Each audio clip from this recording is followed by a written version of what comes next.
नमस्कार दोस्तों आप सभी का हमारे इस चैनल में स्वागत है। दोस्तों आज का वीडियो एम्प्लॉयर्स के लिए यानी कंपनी के लिए। आप सभी एम्प्लॉयर्स अपने पीएफ के एम्प्लॉयर पोर्टल पर पिछले कुछ दिनों पहले देखा होगा कि डबल वेरिफिकेशन सिस्टम लागू कर दिया गया था।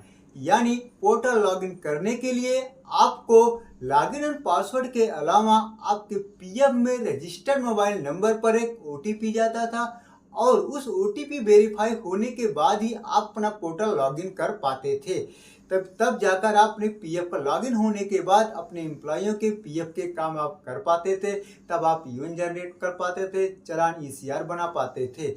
लेकिन दोस्तों आप लोगों ने देखा होगा कि अब इस सिस्टम को हटा दिया गया, यानी ओटीपी सिस्टम को हटा दिया गया। जो आपके मोबाइल नंबर पर ओटीपी जाता था उसे हटा दिया गया है और फिर से वैसे लॉगिन और पासवर्ड के जरिए आपका पोर्टल लॉगिन हो रहा है। लेकिन दोस्तों यहाँ हैरानी की बात यह है कि इस सिस्टम को आगे चल के फिर लागू कर दिया जाएगा। ऐसा मैं नहीं कह रहा हूँ, ऐसा जो है खुद पीएफ डिपार्टमेंट कह रहा है। आपके पोर्टल पर डायरेक्ट हाईलाइट हो रहा है। अगर आप लोगों ने नहीं देखा होगा कि कहां पर हाईलाइट हो रहा है, बहुत सारे लोगों को यह मालूम भी होगा और जिन भाइयों को नहीं मालूम होगा आगे मैं आपको दिखाने वाला हूं कहां पर यह मैसेज शो हो रहा है और इसे आप देख भी सकते हैं। इससे पहले आपको बता दूं कि यह सिस्टम क्यों हटाया गया, यानी जो सिस्टम पहले लागू किया गया था डबल वेरिफिकेशन सिस्टम को, उसे हटाया क्यों गया। मैं आप सभी बता दूं, जो भी यह एम्प्लॉयर हमारी वीडियो देख रहा होगा, बहुत सारे एम्प्लॉयर ऐसे हैं जिनके तो मोबाइल नंबर ही पीएफ डिपार्टमेंट में रजिस्टर्ड नहीं है। जब मोबाइल नंबर रजिस्टर्ड नहीं थे, इस सिस्टम को लागू होने के दौरान उन सभी एम्प्लॉयर को काफ़ी प्रॉब्लम होने लगी। ना तो अपने एम्प्लॉइयों को सारे काम कर पा रहे थे, ना कोई यूएन जनरेट कर पा रहे थे, यानी कोई भी काम पीएफ के एम्प्लॉयर पोर्टल पर वो नहीं कर पा रहे थे। ऐसा जो है बहुत सारी कंप्लेन पीएफ डिपार्टमेंट में गई। इन सारी कंप्लेन को देखते हुए आखिरकार पीएफ डिपार्टमेंट को इस सिस्टम को हटाना ही पड़ा एम्प्लॉयर्स के लिए, और इसे जो है आगे चल के फिर लागू कर दिया जाएगा। आप लोग क्यों लागू कर दिया जाएगा, क्यों इसे छूट दी गई, क्यों इसे हटाया गया, आप समझ सकते होंगे कि इसे इसलिए हटाया गया है कि जिन एम्प्लॉयर्स ने अपने पीएफ पोर्टल पर यानी अपने पीएफ पोर्टल पर अपना मोबाइल नंबर रजिस्टर्ड करके नहीं रखा, मोबाइल नंबर ऐड करके नहीं रखा, तो वह एम्प्लॉयर जो अपना मोबाइल नंबर रजिस्टर कर लें, जिससे जब आगे चल के जब यह पोर्टल लॉगिन कर दिया जाएगा, यानी यह सिस्टम लॉगिन हो जाएगा, जो सिस्टम डबल वेरिफिकेशन सिस्टम था, जब इसे फिर से लागू कर दिया जाएगा तो आप सभी एम्प्लॉयर्स को आगे चल के कोई प्रॉब्लम ना हो सके। इसलिए इसे छूट दे दिया गया कि आप लोग अभी भी जो है अगर मोबाइल नंबर रजिस्टर करके नहीं रखा तो आप रजिस्टर कर ले। दोस्तों यह सिस्टम आप लोगों ने देखा होगा डबल वेरिफिकेशन सिस्टम का कि एम्प्लॉय पोर्टल पर भी लॉगिन किया गया है। वहां पर एम्प्लॉयों को तो कोई प्रॉब्लम नहीं होती। क्यों नहीं होती? इसलिए नहीं होती कि उनको महीने में 6 महीने 2 महीने कहीं जाकर अपना पोर्टल लॉगिन करते हैं। उसके बाद आप लोगों ने यहाँ पर एम्प्लॉयर्स के पास देखा होगा कि इनको तो आए दिन घंटों दिनों में कई बार पोर्टल लॉगिन करना पड़ता है और लॉगिन करने के बाद तब जाकर पीएफ के काम कर पाते हैं। ऐसे में जो है एम्प्लॉयर्स को कई बार पोर्टल लॉगिन करना पड़ता है, जिससे हर बार ओटीपी जाता था। बहुत सारे एम्प्लॉयर्स को प्रॉब्लम होती थी और इससे जो है बहुत सारे एम्प्लॉयर्स को प्रॉब्लम होती थी, जिससे बहुत सारे एम्प्लॉइयों का काम नहीं हो पाता था।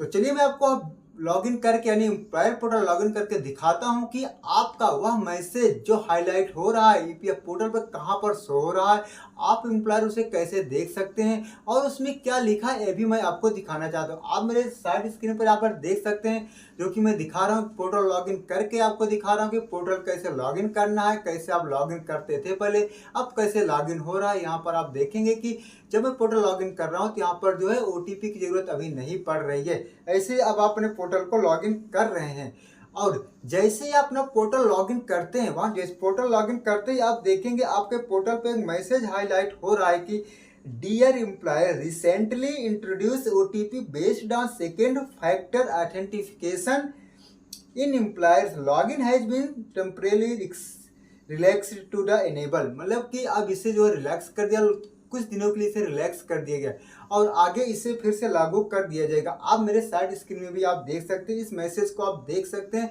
अगर आप लोगों ने अभी तक रीड नहीं किया, पढ़ा नहीं, जरूर पढ़ लीजिएगा। अब मैं इसमें इसका मतलब क्या हुआ आपको बता देना चाहता हूँ। साफ लिखा गया कि प्रिय नियोक्ता के लॉगिन में हाल ही में शुरू की गई OTP आधारित द्वितीय कारक प्रणाली सुविधा में अस्थायी रूप से छूट दे दी गई, यानी इसे छूट दे दी गई है।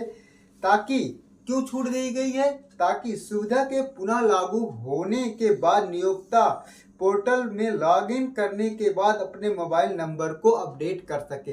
इसका मेन कारण है कि बहुत सारे एम्प्लॉयर्स ने अपने मोबाइल नंबर को अपडेट करके नहीं रखा था, जिससे उन्हें प्रॉब्लम हो रही थी। और जब वो सारे लोग अपने मोबाइल नंबर को रजिस्टर कर लेंगे, आगे चल के एम्प्लॉयर पोर्टल पर यानी फिर से डबल वेरिफिकेशन सिस्टम लागू कर दिया जाएगा। तो इसलिए आप लोगों को ये मत समझिए कि यह हमेशा के लिए बना रहेगा। मैं तो यही चाहता हूँ कि यह ऐसे ही हमेशा के लिए बना रहे। तो क्या आप लोग चाहते हैं कि आप सिस्टम आगे चल के लागू हो? अगर यस या नो में आप हमें जरूर बताइए। आप लोग यहाँ चाहते हैं कि डबल वेरिफिकेशन सिस्टम यानी OTP का सिस्टम आगे चल के लागू होना चाहिए या नहीं होना चाहिए? तो दोस्तों आज की वीडियो में बस इतना ही था कि इस सिस्टम को आगे चल के फिर लागू होने वाला या जो मैसेज आपके एम्प्लॉय पोर्टल पर आ रहा है, यही आपको मैं बताना चाहता था। तो आपको बता देना चाहता हूँ कि PF से रिलेटेड कोई नई जानकारी आती है, कोई कुछ भी अपडेट आता है, तो मैं अपने चैनल पर आप सभी के लिए, आप सभी एम्प्लॉय के लिए, आप सभी एम्प्लॉयर्स के लिए वीडियो लेकर आ जाता हूँ। दोस्तों आज का इन्फॉर्मेशन आपको कैसे लगी आप हमें कमेंट करके जरूर बताइएगा। ऐसे नॉलेजेबल वीडियो में अपने चैनल पे आप लोगों के लिए लेकर आता रहता हूं। तो मिलता हूं मैं आपसे नेक्स्ट वीडियो में। तब तक के लिए वीडियो देखने के लिए आपका बहुत बहुत बहुत धन्यवाद।